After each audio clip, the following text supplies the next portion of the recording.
Thank you very much for the invitation from TPCA and from the board. Very much a lot of fun to do this, and it really is a neat program. Really, you get some opportunities just to kind of visit and talk about some different things. And we thought we might talk about fleas. And one reason is because, fleas are always consistently one of those accounts that we deal with in our industry. But also, they've been in the news lately with plague being actually located in Oregon here recently. So I think it's kind of apropos that we talk about fleas today as we get into the seasons going forward.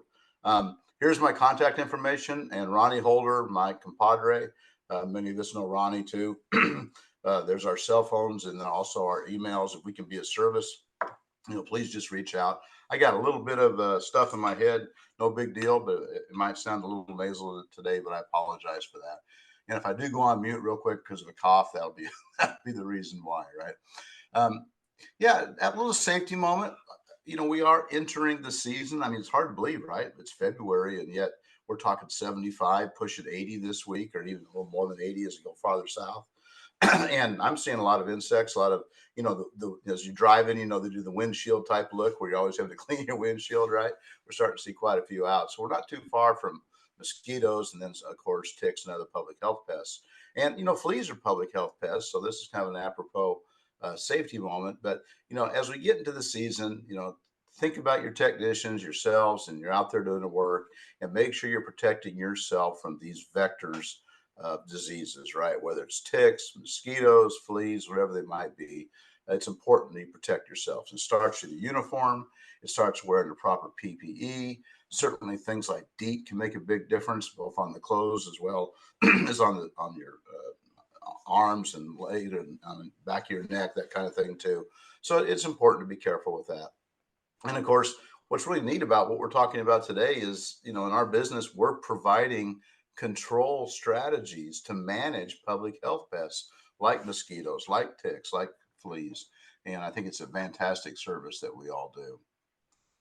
I do work for BSF, as mentioned earlier, and we do have some really nice innovations out there. Certainly, the Terminor line, as well as the Cilantro with the cholecalciferol, which is a really nice rodent bait, and of course our Fendona CS encapsulated material for a fantastic pyrethroid that's extremely active with really good capsule suspensions. I mention this because these are the kind of products, this Fendona especially, that I would say when it comes to the outdoor work for the fleas, and of course the Alpine line, and we'll talk some of that about that, making a big difference for those control agents. And then for mosquito control, Fendona is fantastic too. I threw this slide in because I want to mention this, right? Every 2 years, there's a really good urban entomology meeting. It's called the National Conference of Urban Entomology, and it rotates around the country. And this year, it's not too far from us, right? It's in Mobile, Alabama, and it's May 19th through 22nd. And this is the urban meeting. I mean, it really is a fantastic meeting where a lot of PMPs are there, but the main researchers from around the country and even around the world show up to give some really good information. And of course, there's students too presenting some of their cutting edge research. So if you have any interest in this, go to this ncue.tamu.edu, take a look at it. It really is a good conference. I know I'll be there presenting at it. There'll be other people there too, and it'll be a really good meeting. So if you want to take a picture of this slide or print screen, please do. So, we're gonna talk about fleas, right? There's some interesting quotes. Gene Harlow. It depends how old you are. You might remember Gene Harlow, right? But when you lie down with dogs, you get up with fleas, which is kind of a good quote. And Ernie Pyle. I mean, if you have any kind of a historical bent toward World War II, you know that Ernie Pyle was the GI reporter. He was the one in the trenches out there in Europe and doing the reporting. And he says, if you go long enough without a bath, even the fleas will leave you alone. And he lived that world right out during World War II. So some interesting quotes out there. And it kind of goes down to, how prolific fleas are, right? Not just the individual species, but also the numbers of species. In fact, many of us don't realize there's over 2,000 species of fleas across the world. Now, most of them we don't deal with, right? Because they mostly are associated with birds. A lot of them are also associated with rodents, and some species are associated with both. Now, we don't have to deal with over 2,000 species, which is important to us. In fact, I'll just ask the room, I'll let you think about it. What flea is the most common one that we deal with when it comes to dogs and cats? Well, it's the cat flea, right? Do we have a dog flea that's a different species? You bet we do. But predominantly across the board, when we have a flea populations, it's most always going to be the cat flea that's given us the opportunity for our service. And as we as scientists, as we locate these living animals and living plants or whatever, we will give them a name. We'll give them a taxonomic setup, right? And for instance, fleas, they are animals. They belong to the kingdom Animalia, and they are arthropods, right? They have jointed legs, which is what arthropod refers to, and they are insects, right? So in the class Insecta, and you may have heard this term too, which is hexapod, right? Which is kind of another term for the class Insecta. They have a special order, Siphonaptera, APTRA, and the PTRA refers to wings, right? Well, if you put an A in front of that, that means wingless. And we know that fleas don't have wings, right? So it kind of makes sense. Although, if you look at the embryological evolution of these fleas over time, uh, they are secondarily wingless, meaning at one time they had wings, but they lost them over time, which is kind of interesting. The family, they're Pelicidae. And then if you want to go to their actual genus and species name, right? This is Tenocephalides, the C is silent. And then if it's a cat flea, it's Felis, which makes sense, right? And if it's a dog flea, it's Canis, right? So Tenocephalides, Felis, or Canis for the cat flea or the dog flea. And the cat flea is the one we run into most of the time. So cat flea, dog flea, these are the ones we run into most of the time. Cat flea is most common. Just because the cat flea doesn't mean it's not going to hammer the dog, right? Because they will readily feed and utilize both dogs and cats, as well as a lot of feral animals, right? A lot of raccoons, possums, things like that too, which can be a problem for our accounts because many times maybe it's not the actual dog or cat or pet that's the issue. Maybe it's a feral animal that's living in the crawl space or under the front porch or patio or something like that. And these can be intermediate hosts of the dog tapeworm. So another type of public health pest for the dogs, whereas the dog is itching and that kind of thing and scratching and using their mouth to get to an itchy place on their leg, they ingest the fleas and they can pick up the tapeworm. Historically, fleas have been part of some of the worst pandemics we've ever seen in humankind. We just went through this Chinese virus junk, right? And we went through a pandemic that was less than 1% fatality, right? But we're going to talk about the plague a little bit. And in its day, in the Middle Ages, depending on the surveys you want to look at, anywhere from 20 to 50% of the populations were dying from this pandemic, right? And the vector, right, the actual disease organism is Yersinia pestis, while it's transmitted by the rat flea. Now, this is not the cat flea or the dog flea, but the oriental rat flea, Synopsella chiopsis. So you can see historically, here's a place where an insect with the vectoring has been has impacted humankind dramatically, kind of like mosquitoes and malaria, right? That we're seeing with hundreds of thousands to millions of individuals impacted on a yearly basis. There are other fleas too that we'll run across, and you'll see them every now and then. And usually our treatments, we can take care of them regardless. But the human flea, where there's actually a flea that's more associated with people called Pulex irritans. Don't see it a lot, but it certainly is around. The Chico flea, the Tunga penetrans, tropical, subtropical areas. We get a little bit of this in Texas and stuff, but it's really quite rare. Northern rat flea, we'll see that too. And the stick type flea, usually for those folks that work in poultry situations, sometimes they can pick up this Gallinaceae flea that can show up with the poultry systems.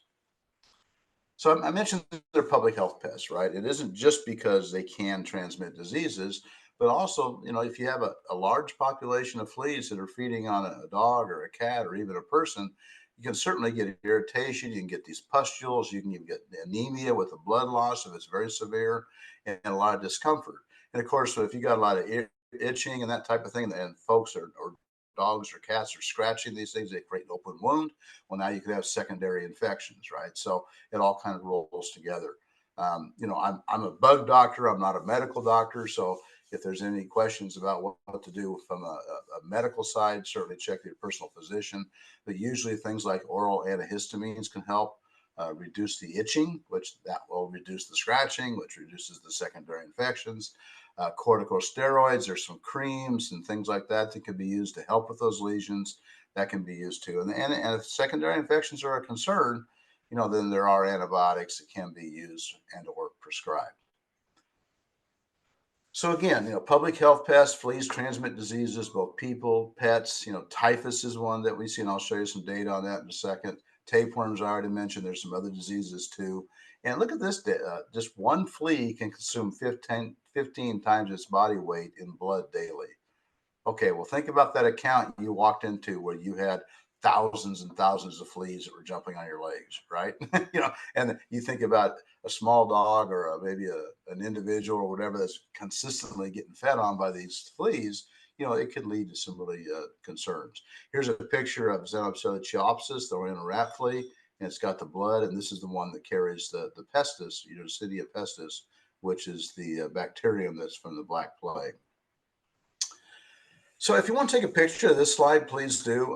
I do travel quite a bit, right? So I got some windshield time, and I buy some of these courses, right? If you want to go to www.thegreatcourses.com, or you can Google the teaching company, and you can find these courses, and you can get them audio, video, different things, right? And during the year, these courses really go on really good sales. They'll rotate on in and off of sales and get some really good deals. Okay, well, one of the courses that I've listened to, it's really quite good, is called The Black Death, the World's Most Devastating Plague. And this lady out of Purdue, I think it is, this Dorsey Armstrong, really a good instructor. And if you want to learn about the Black Plague and the history and how it's impacted humankind, especially in the Middle Ages, or in Europe, but also in Asia too, there's some really, really neat course here. Now, I mentioned in the news recently, so just in the last 2 weeks, there was an individual that was diagnosed with the bubonic plague out in Oregon. And that's not uncommon. We usually get somewhere between an average of 7 or 8 cases of plague that are found every year, okay, in the United States. Usually in the western part of the U.S., because we have plague kind of hangs around endemically, if you will, within like squirrel populations, prairie dogs, that kind of stuff. And every now and then they cross over, right? In this case, they think the individual got the plague from their cat. Well, where'd the cat get it, right? That's the next question. Was the cat out messing with a rodent or something like that, and they picked it up? So anyway, you'll hear about it. And the plague today is not as virulent as it was in the 1300s and 1500s, right?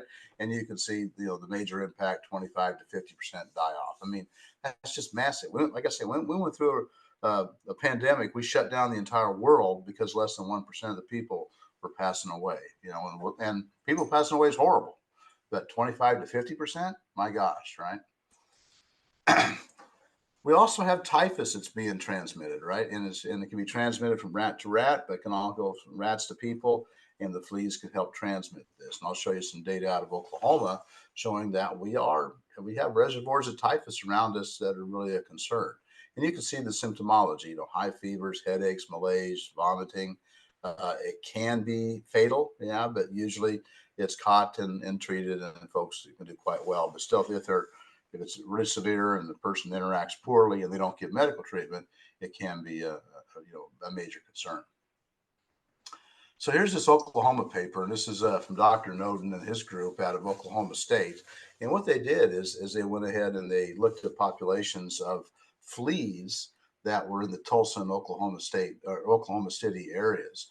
And what they did is they collected these different fleas, and they had them analyzed to see if they could find Rickettsia typhi or Rickettsia felis, which are these two causal agents of rickettsia, right? And they did this in Oklahoma City. And this was in 2016. They collected 222 fleas from 52 different dogs and cats.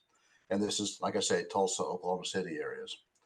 And they found out a couple of neat things. So here's the first thing, right? Of all these fleas that were collected, 222, almost 99% of them were cat fleas, right? So again, the cat flea is the one we deal with most of the time. They did find a human flea, Pulex irritans, but it was less than 2% of these 222, right? And of the fleas collected, 30%, 6 out of 20 from cats and 14 out of 32 dogs, they were infected with Rickettsia felis, right? So we're talking 30% reservoir and 43 or 44% reservoir in the dogs and cats with this background of Rickettsia there. And of course, if the Rickettsia is in these populations, there's an opportunity that it can be transmitted. Now, somebody could get Rickettsia, just get the fever, malaise, a little nausea, and then it passes, and it was never diagnosed. So it's probably one of those diseases that's been passed around, but it isn't always well diagnosed. Okay, well, let's talk about the flea, right? I love this picture here. I mean, you're looking at a very very skinny animal, right? And of course, they're very small. And if you've ever tried to grab a flea and put it between your finger and your thumb and squeeze it and kill it, it ain't gonna happen, right? Because they're so small and so skinny that it's very very hard to crush them, right? And that's part of the protection that they have. And they also have on the back side of their head region, they have these backward projecting spines on the first part of that thorax. And what that does, it kind of helps protect them again. It locks them into place. Think about it being on the back of the cat or the dog or whatever, and they're in the hair, and they can use those spines to kind of keep themselves lodged in, which doesn't necessarily allow it to be scratched off, if you will. Um, and we know they jump quite well, right? They have extremely long, elongated coccyx and the muscles associated with that for jumping, and they can store a lot of energy in their legs as they, clasp it all together, and they can release that energy to jump. And they can do that to both escape, a predator, but also when there's a trigger that says there's a possible food source, I can jump toward that dog, I can jump toward that cat and get to that, or to get to that technician that's in the apartment, right? They do have simple eyes, meaning they're ocelli. They're not compound eyes like we see with houseflies, that kind of thing, or dragonflies. But they're simple eyes that allow them to use the presence or absence of light and the polarity of light to actually go toward that prey, right? So let's say a cat or a dog walks in front of a light source and makes a shadow happen. That would trigger through their ocelli, hey, there's a possible prey, and they could jump toward it, right? Which is something we've used in our monitors, and we'll talk about that in a little bit too. They have piercing, sucking mouth parts, right? So you can see the picture on the right, and you can see how that proboscis goes, and they're able to sense the capillaries, right? They can, through heat and through CO2, whatever, they can detect where these capillaries are, and they can go ahead and use their piercing, sucking mouth parts to get into our capillaries and use our own blood pressure to help, pump it into their bodies themselves. So again, we talked about how far they can jump, and I'll let you read here. I mean, they can jump 200 times the length of their bodies, and they can go sideways or up and all that kind of stuff too, which is really pretty fascinating, right? And something here that, a number of years ago I read this, and every time I see it, I go, oh, that's right. Fleas do not necessarily jump in the dark. Well, again, unless something triggers them or they have that ocelli with that polarized light or that shadow goes across, there's usually something that's going to trigger that jump, right? And they can use those tiny spines on the backside of their tarsi there to grab onto the surfaces and use that as leverage. So when they release that spring, if you will, with their stored energy in the legs, they also are grabbing that ground so they don't slip, and that allows them to even jump farther. So every now and then I go ahead and kind of Google these numbers, and these are the most recent numbers that I've found. We have, as of 2021, after 2020 census, 333 million people in the U.S. These are the ones we know about, right? But we have about 90 million dogs or so, and about 61 million cats. Well, we also got a whole bunch of feral animals out there, right? And a lot of them are associated with our crawl spaces and, the backyards and along the dog runs and maybe under the dirt filled porches and that kind of stuff too. So all these can be reservoirs for fleas.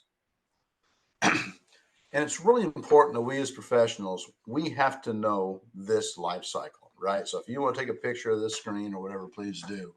But, I asked the question right there, what type of metamorphosis do we see? Well, anytime we got some kind of pupal stage and we have larval stages, we're talking about complete metamorphosis, right? And you can see we have the female here that's feeding, and they get a blood meal, and they lay eggs, usually on the host itself, in this case, the dog. And the dog, of course, is scratching and itching and using its paws and its mouth and everything else. And they're knocking these eggs, as well as dried blood and everything, off of that dog onto the area they're sitting, right? These eggs fall down there and then they will hatch, and you'll get 1, 2, and then 3 different instars of these larval stages. And then they have that third instar will molt into that pupal stage, and they make their own cocoons, right? And they make it out of the debris that's in that area. So the cocoons will be unique to that area. And then that'll protect them really quite readily. And then when it's, when they are ready and the time is correct, and we'll talk about that, they'll emerge from that cocoon and complete the life cycle with the females and the males, and they'll be on the animals again to start over. So that's kind of the process, right? And we need to know that because we're going to have chemistries and processes that can target all of these life stages, right? And some we can really get quite well, and some of them are pretty well protected. Now, how quickly do they go through it? Well, it's very dependent upon temperature, and it's also dependent upon humidity, and it's also dependent upon the source of a feed animal to be there, like a dog or a cat or a person or a rat or whatever it is, right? So if the eggs come off that animal, they can go through those larval stages anywhere from 2 to 14 days. So everything's in great shape, man. They can go really fast, right? And then the pupal stage anywhere from 8 to 14 days, the adult stage 5 to 7. Well, the average time from egg to adult is about 3 weeks, but it can be a little quicker than that, but it can also take longer, meaning they can wait until the conditions are right too. Now, many of us have been in that apartment, that house, that commercial establishment, whatever, and we got fleas all over us, right? And when I first started as a technician in this business a number of years ago, we always wore either white or tan pants, and we always wore white socks. And the reason we did this as technicians is we were the monitors. When we walked into an account and fleas got on us, we knew it, right? Today, I see a lot of technicians in blue jeans. I see them in dark pants. I see them different, darker colors. And I'm like, man, you can't be the monitor, right? So I know fleas aren't as predominant as they were back in the day because of on-animal treatments, but we still have flea populations. And I'm still a believer in those light colored pants and socks because it helps you be the monitor, right? And look at this here. If you look, remember that account you walked into and you had adult fleas all over you? Well, that was about 1% of the population, right? About 34% were eggs, about 57% were either first, second, or third instar larvae, and then you had about 8% in the pupal stage, and then you were only looking at 1%, right? So when you get in those populations and you realize what you're seeing, but realize what the load of the rest of the body stages are, oh my gosh, right? It can be a huge differential. So they drop the eggs, and you can see they're small. I mean, you can see them, but they're pretty hard to see because they're translucent and they're pretty small. But you can see them, right? And within about 1 to 6 days, depending on humidity and temperature, they'll go ahead and hatch or emerge into that first instar larvae. You can see some of the numbers here. The warmer it is, the quicker they hatch. Lower temperatures will kill them, but it takes time, right? So outdoor populations, when it freezes and it stays freezing for a number of days, they're going to get impacted pretty hard. But a lot of times, they're buried under mulch, they're in the dirt, they're in the thatch, and they're actually insulated. It's hard to get a freeze to them. So the eggs, you can see, like I say, 34%, they come off of the host. So think about wherever the dog or cat likes to lay, likes to rest, and they're scratching and itching. That's where they're dropping their eggs, right? Because they're coming off of the animal as they're feeding and laying the eggs. And they're also knocking off dried fecal matter from that dog or cat into that same area. Because what happens then is the eggs hatch and you get this first instar larvae. I love this picture, this scanning electron microscope picture of this first instar larvae, right? This larvae comes out, it has to feed. Well, what's it feed upon? It feeds upon that fecal blood that's been scratched off of that animal. So that's really important to know where the animals are. Where do they lay? Where do they rest? And you may have to communicate with the customer about that so you can find out where the loading is on the rugs or carpets or wherever they're at, right? Or sofa, whatever it might be. And larvae, they don't like light. They go away from the light. So think about that. If they're laying on a carpet, that means they're going to go down into the lower part of the nap of that carpet to try to protect themselves. Of course, it's more heavily humid, so it's less chance of drying out. All the things that protect them are going to, as they go away from the light, they're going to be able to utilize that.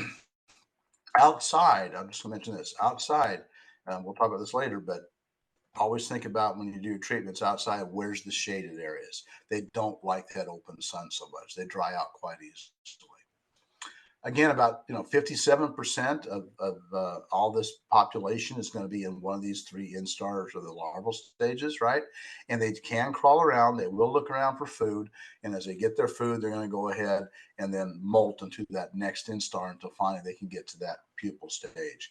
Love this picture here. Look at the base of the nap here, the carpet, and just all the junk that's associated with it. But there's the larval area in there. So here's the pupal stage, and like I said, they go through the first three instars, and then that third instar molts to the pupal stage. And what they do is they form this puparium around themselves by all the debris they collect around them. So it's going to be little pebbles and dirt and pieces of soil and rust or whatever it is. It's going to be, and so they can be looking different depending on the area they're at. So here's the big thing about the pupae.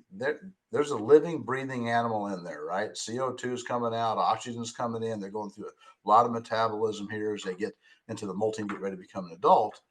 But the same token, they're extremely well protected. It's very hard for us to get our chemistries into that pupal stage, okay? A little bit can happen because they are breathing, and we can kill some of them, but we're probably not going to kill all of them. And a very critical part of this is once the adults are formed inside that pupae, they wait for a trigger, it says, to come out. And the triggers are normally vibration, like an animal's coming by or laying down and doing all that stuff. Okay, something's vibrating, and that must be an animal. I can come out and I can go feed. They also can detect heat, and they can detect CO2. So those three things can trigger these adults coming out of the pupal stage. They have to be ready to do that, right? If they just entered the pupal stage and they're not adults yet, they're still going through metamorphosis, then they're not ready to emerge even with these signs. But those that are ready can be. Now, here's the other thing. Many of us have had this account, right? There's an apartment, let's say. The people moved out. They took their dogs and cats with them. And then they have not re-leaded that apartment for, let's say, 3 months. So the management company says there's no way you can have fleas in there because nobody's been there for 3 months. This pupal stage can hang out for many months, up to 4 months even, waiting for a new, sign that there's something they can feed on. So even though it's been a vacant for a couple of months, that doesn't mean the flea populations are gone, right? And that's a critical part of what we need to know. So those pupal form, they make the cocoon sticky, and it really, really protects them. And of course, if they're in the carpets and those areas too, that's protecting them too, and it gets very difficult to get to them.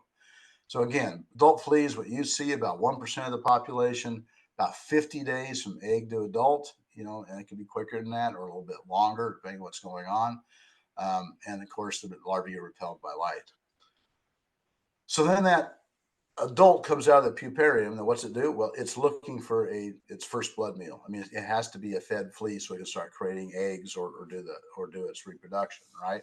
So as soon as it jumps out of that puparium, it's looking for that dog, it's looking for that cat, it's looking for that person, that rat, that mouse, whatever. It's going to feed upon that to get the blood meal.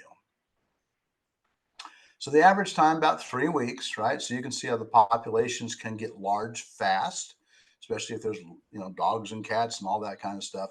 I still remember years ago I had an account up in Lincoln, Nebraska, and I was doing some flea services there for these nice elderly folks. And they just told me, they said, well, Bob, we never had fleas until the dog died. Well, think about that. The dog had all the fleas, right? And then once the dog passed away, they were all over the house looking for food, right? So that poor dog was really, really getting hammered by those fleas. And, this is one of those graphs you can see if everything's perfect, and you start with a female that lays some eggs, how long does it take to get lots and lots of numbers, right? This is just for one adult female. But the point is, we can build up large populations of fleas in accounts quite quickly, right? So, services are important. Most of the time, the adult fleas will be on the host. Once they find that host, they stay there unless they're knocked off, right? Because they're feeding and they're laying eggs, doing all the stuff they need to do. But there can be a lot of adults that when you walk into a count, they're looking for that host, right? And then that's when they're jumping on you and they're jumping on the people and that kind of thing too. So, we have a lot of goals here with flea treatments, right? We want to make sure we get them off the property. We want to keep them from coming back. We want to, do it in a way that we're not, we do it in a safe manner, right? Let's just put it that way. And we want to do it correctly. And we're going to use IPM, right? We're going to inspect. We're going to put together a plan. We're going to communicate that with the customer and learn from them as well as they learn from us. We're going to provide the services, right? And then we're going to follow up to make sure that the services are working. And this communication is really critical because we're going to have to talk a lot with our customers about this pupal stage and what that means for what the expectation should be. So do a fantastic inspection, right? And part of your inspection here with Fleas has to be visiting with the people there.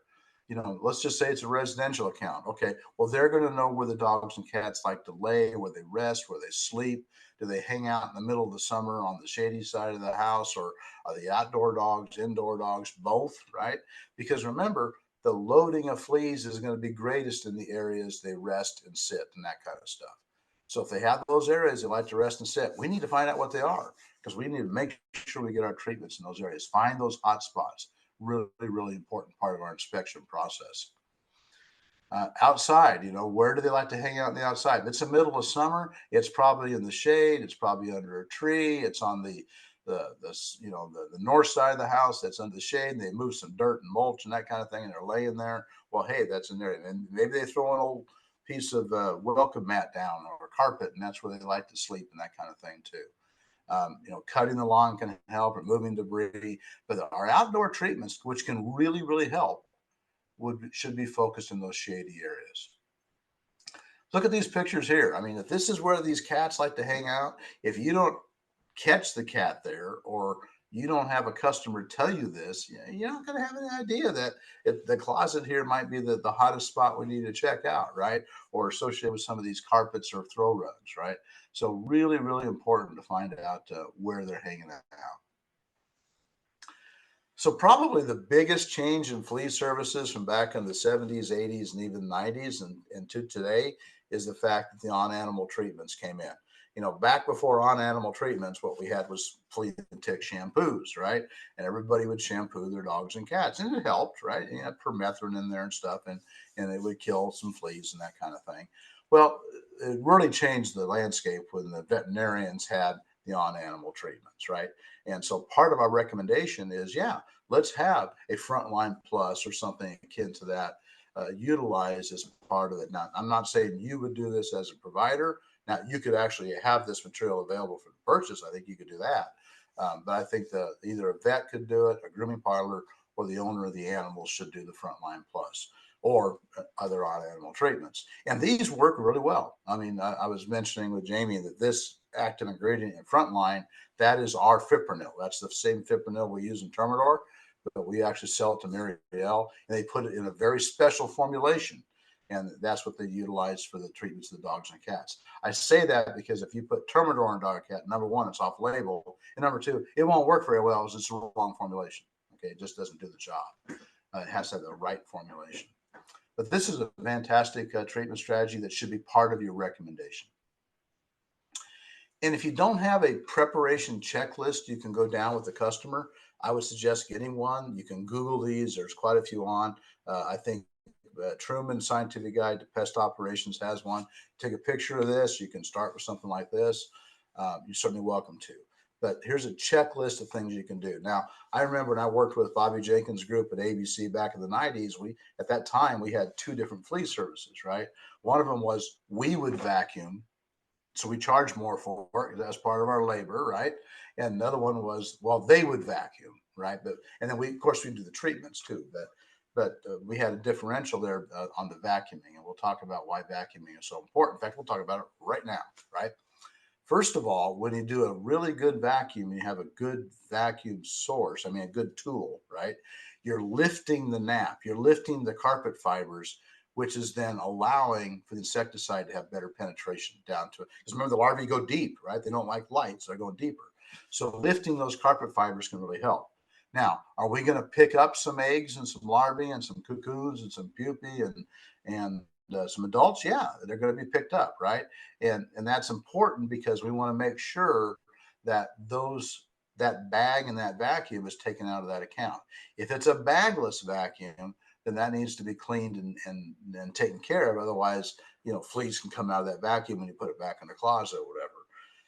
Also, remember I talked about one of the key things that releases the adult from the puparium is vibration, right? So the vacuum, you're vacuuming, you're vibrating, and those adults that are in the pupal stage and they're just waiting for that signal. Here's the signal, they're coming out, right? Yeah, you're going to pick some up, but now they're available for your treatment to impact them, right? So it's really, really important to do a very good vacuuming of these areas to get those as many out of that pupal stage as we can. Here's a carpet, and you can see the flea pupae and the larvae on the left. We're lifting that nap, but look at all that debris down there. Look at all those cocoons and stuff, right? So we want to get our material to them. On the right-hand side, this is a wall, a little bit of a crack here. You can see some floorboard, but look at all the flea debris. So what was happening is the dog or cat was laying on that nice cool floor right against that wall, and then the populations were dropping their material right there and building up in those types of cracks and crevices. So really important to vacuum, but also to get our treatment to these areas. So we have a fantastic product that you can use on the indoors called PT Alpine Flea and Bedbug. And it has 3 different active ingredients, right? It's got the dinotefuran, which gives you a really good adulticide, larvicide. I mean, it kills all these stages, right? But it's a good residual. But it also has perlethrin, which is a fast-acting pyrethroid. So whatever hits by contact, it's going to knock them down quickly. That's what you, and when you have a lot of adults jumping around, you want to get some fast knockdown. That's good. And then it has pyriproxyfen, which is insect growth regulator that can give us up to 7 months of kind of egg impact, right? I'll use the word sterilization, but it really keeps the eggs. And as they go into the larval stages and they're trying to molt, they molt them properly. And that can help us with that control too. What I like about this is a 14-ounce can, and that is all the water carrier that's needed to treat what is it, 1,800 square feet, right? So you're not putting a lot of water in. And why is this important? Because if you're using a backpack or a B&G, which is fine, you can do that. You are adding more water, and you have to, basically you tell the customers, don't come back in until it's dry. Well, if you can use less water, basically by the time you're leaving, it's dry, right? So that makes it just a little bit easier for your customer. Very low odor type formulations. And, the dinotefuran, non-repellent. So when you put the treatment out, you're not pushing the fleas around at all. Very low toxicity for mammals, right? In fact, dino and some of these are used in different, but they're considered reduced risk active ingredient for public health pests, right? And this is a public health pest. Very low toxicity. Good residual control. It will kill all the life stages, although the cocoons can be, they could be protecting that pupal stage. The perlethrin, again, kills them on contact quite quickly, so that's good for against larvae adults. And then, of course, the IGR for the eggs and the larvae. So what makes, this alpine, I mean, again, it's a very low toxicity, but once that female flea comes in contact with the IGR, the pyriproxyfen, then those eggs are not going to hatch correctly. The larvae will not molt properly. So we're really starting to crash that population by using the insect growth regulators, not just the toxicity of dinotefuran as well as the perlethrin, but we're using that, months protection of the pyriproxyfen.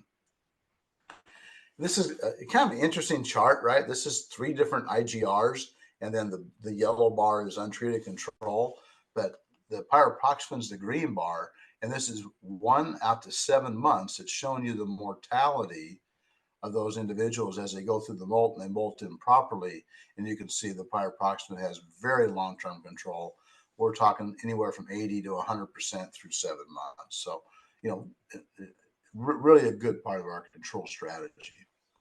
So what are we going to do with this material? Well, you want to shake it up well, and then you invert it, and then you kind of walk backwards, but you want to treat the rugs, the carpets, the upholstered furniture, the sofas, the couches, underneath the sofa pads, all those kind of things too. Wherever they're resting, if they're resting on that little throw rug or whatever it might be, yeah, that's going to be loaded. And I'd go out and shake it really hard too, right? But then I'd be treating those areas too. Really, really important. Find those hot spots and get this material to them. Shake it, before you use it. That's important to do. 14 ounces do about 1,800 square feet.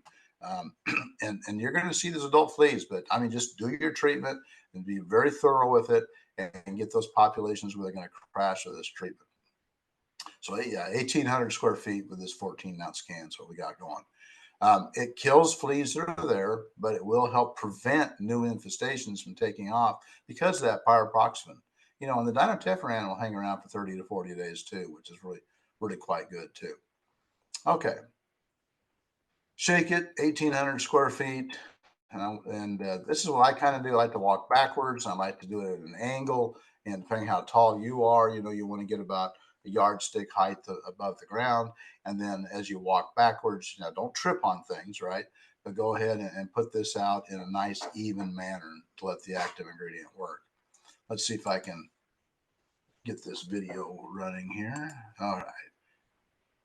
Okay, the video should be starting about now. If you can't see the video, let me know, Jamie, or anybody else. But here I am actually at my We can folks' see it, garage. Bob. Okay. Yeah, great. Thank you. I'm never quite sure on these things if videos are working. So you can see we're carpeting here or vacuuming the carpet. And then notice how I covered the aquarium too. And anytime I use an aerosol, I like to cover an aquarium and undo the pump.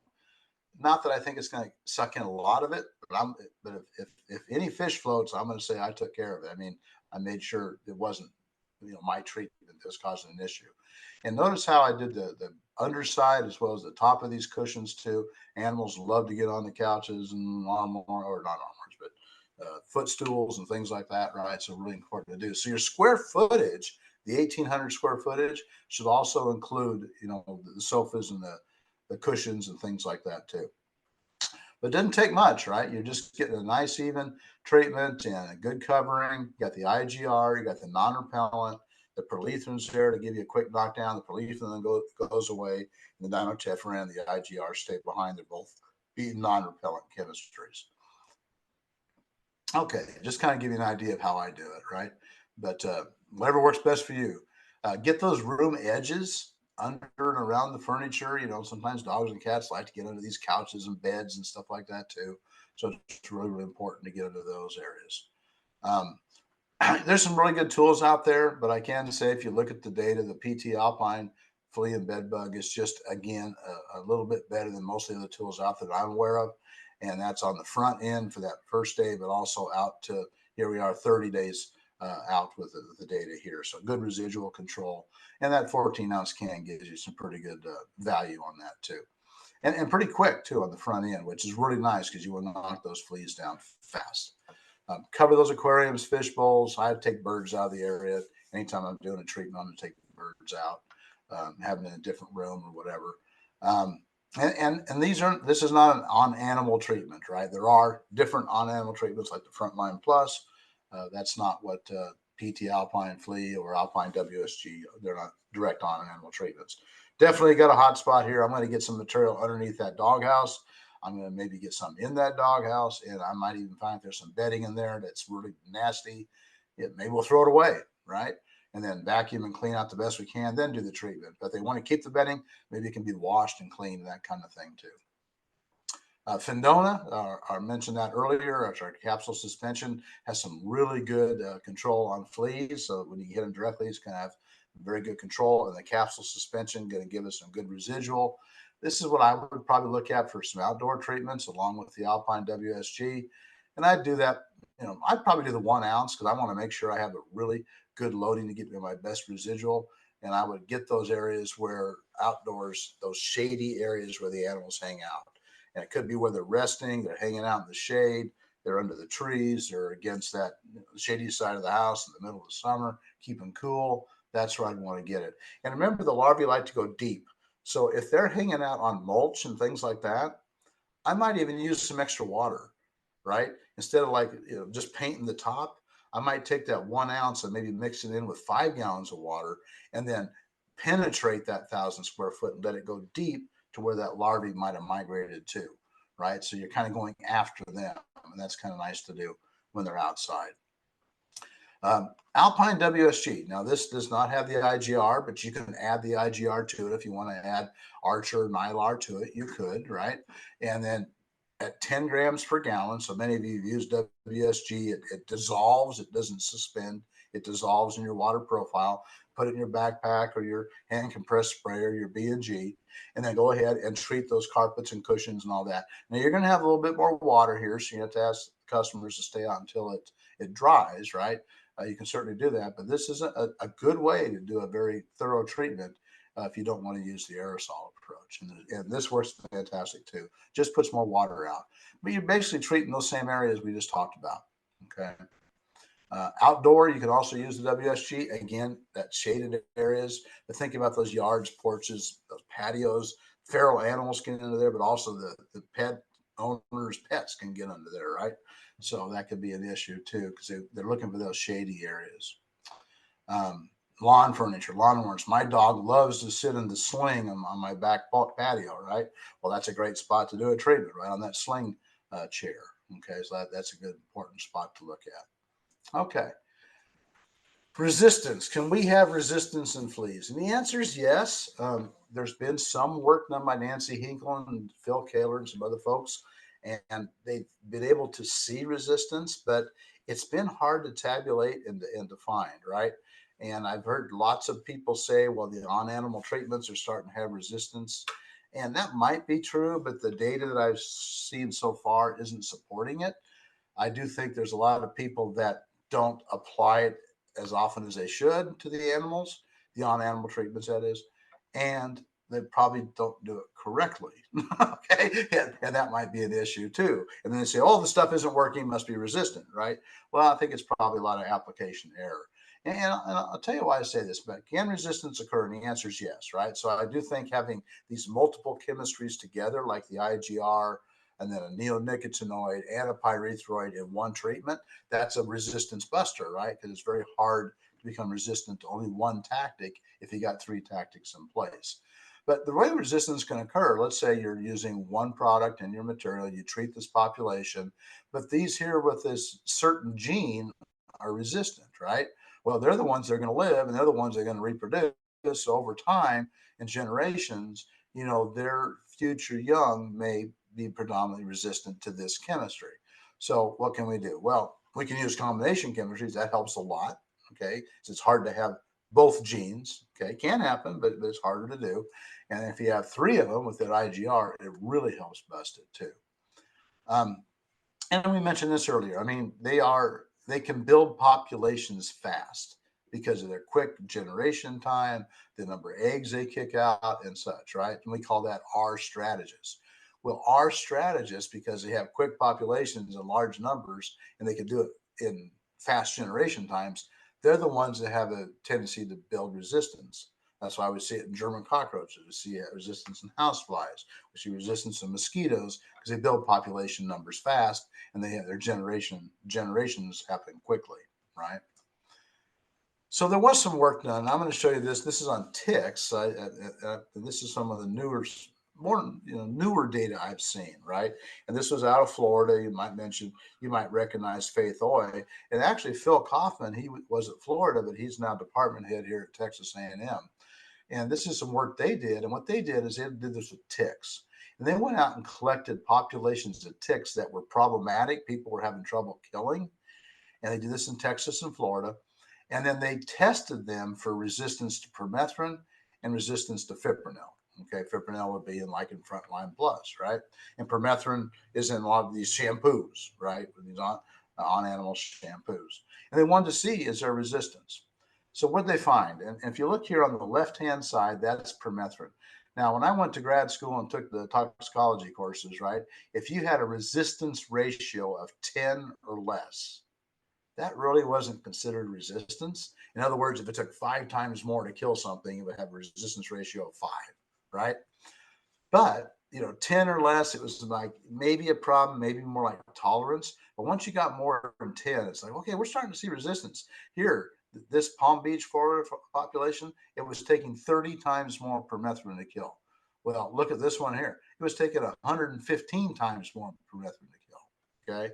And then here's some from Webb, Texas, another one from Webb, Texas, and you can see the numbers.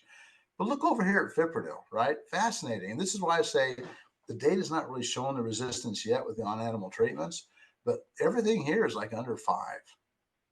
So I mean, it's in fact, that's kind of like noise. You really can't statistically see the difference. So I'm not saying resistance isn't occurring or can't occur, but it isn't jumping out in a massive way that we can really find yet with the fipronil. And certainly with the permethrin, we see that. So how do we manage resistance? Combination chemistries, the vacuuming, the cultural controls, all those kind of things help. And using this IPM strategy, we can rotate materials, right? The IGRs help dramatically.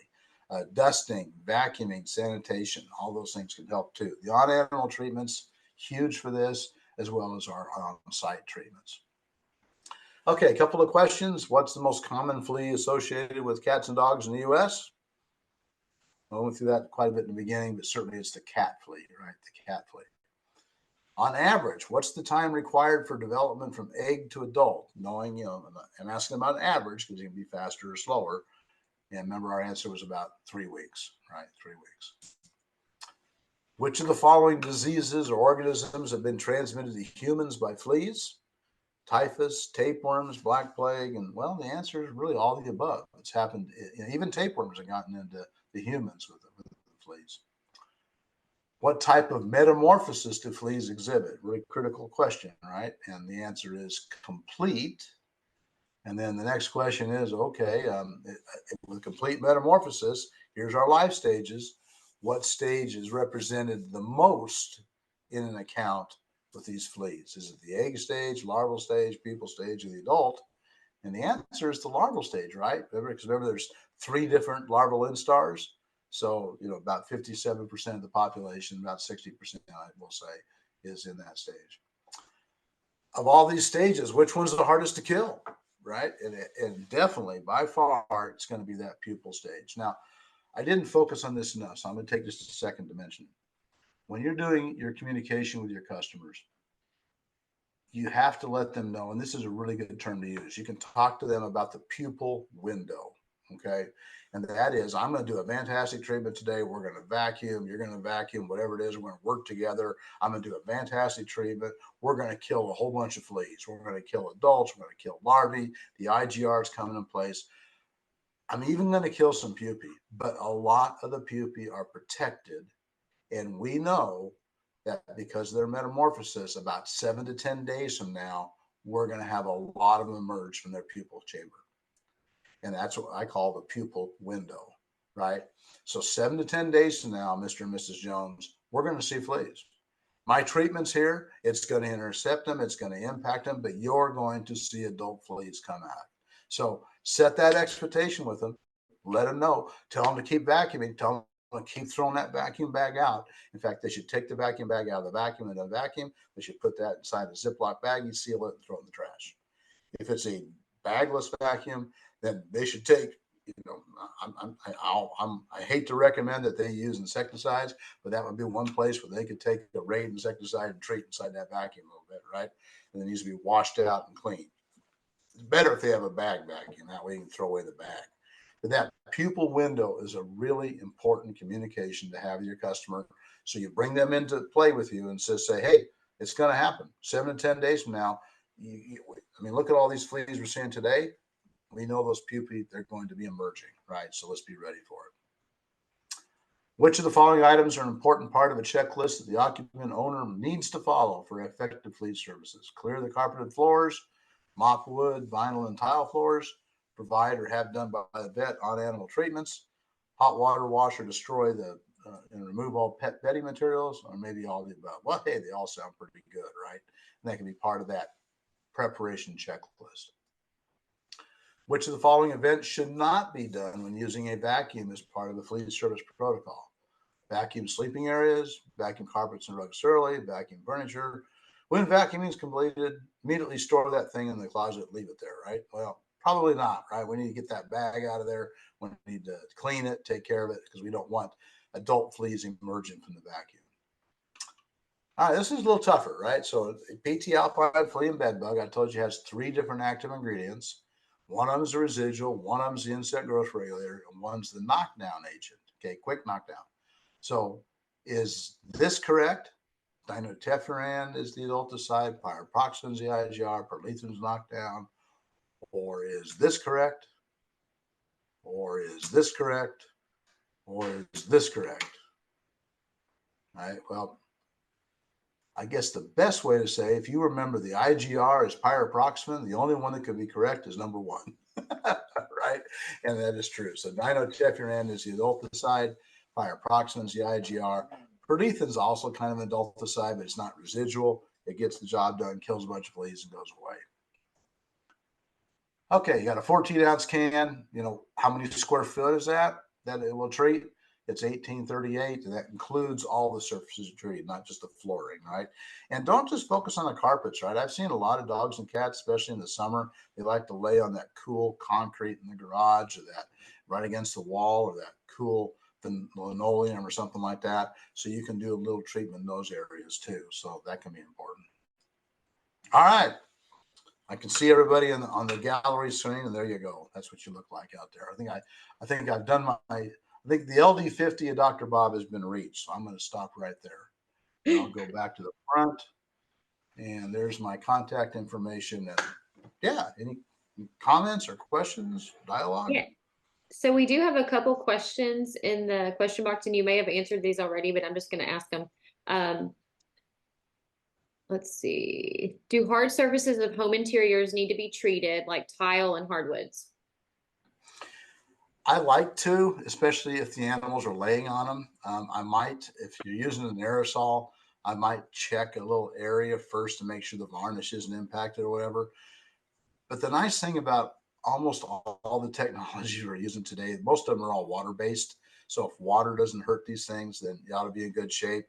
You know, 20, 30 years ago, we had a lot more emulsive, oil based materials, right? And it was a different ball game. So you had to be a little more careful.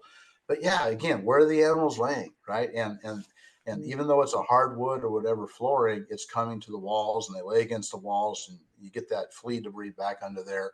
So if nothing else, the edges, if you got a really good seal across the hardwood floor, and it's like almost like a shellac, a really good seal, yeah, that's going to be pretty well protected, but maybe those edges could be hit, right? And that would be important. Yeah, great Okay. question. There was one more question. Does the Alpine leave oily film on hard surfaces? It's water based, right? So Okay. the Alpine WSG is a pure water based material. So again, whatever water is not going to impact, you'll be good on that regard. And then the aerosol itself, the Alpine Flea and Bed Bug, again, is a water based material with it too. So shouldn't leave an oily base. Okay, and another one just came in. Do light traps and glue work on hardwood floors? And adults are attracted to light, larvae like the darkness. Is that correct? Yeah, a great question, right?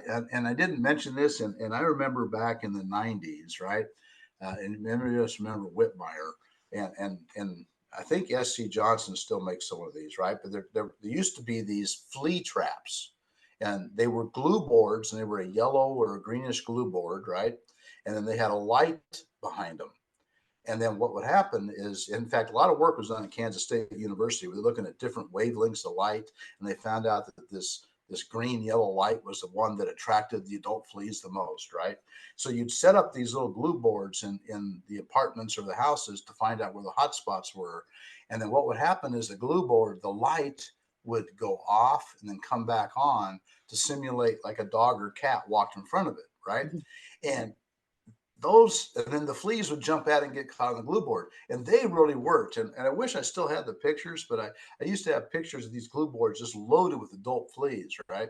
So again, using the light, as a way to monitor for them. Now, I still think you can get some of these. I think SC Johnson or somebody's got some out there, but I'm not aware of, like, I don't think you could call distribution and say, hey, I want you to get me some of these. I think they're hard to find. But they're pretty neat for finding problem sites. So again, I would think, yeah, the lighting can be used as a monitor if it's set up right. Glue boards can help. You might put it where there's a little night light above it or something like that, and then maybe as something walks by the night light, it might cause them to jump toward that glue board.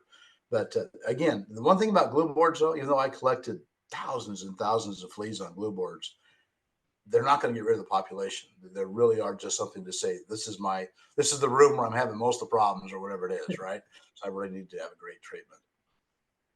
That is all the questions that we had in the question.